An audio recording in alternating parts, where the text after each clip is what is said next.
Hello and welcome to my course on deploying code with AWS CodeDeploy.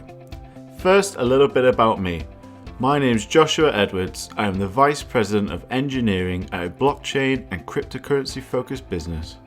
I have previously been the head of DevOps and I have used CodeDeploy on a day-to-day basis. This course is going to be focused on Amazon Web Services CodeDeploy. CodeDeploy is a super powerful automated deployment service for AWS that allows you to deploy code in a number of ways.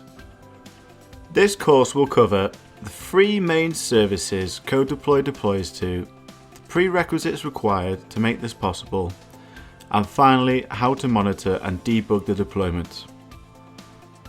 By the end of this course, you'll be well on your way to becoming a CodeDeploy Pro. But before beginning the course, you should be familiar with EC2, ECS and Lambda. It's not necessary to be well versed in these services, as I'll walk you through using all of them. From here you should feel comfortable diving into further AWS DevOps services with courses on Code Pipeline and Code Build. I hope you'll join me on this journey to learn all about CodeDeploy with the Deploying Code with AWS CodeDeploy course at Pluralsight.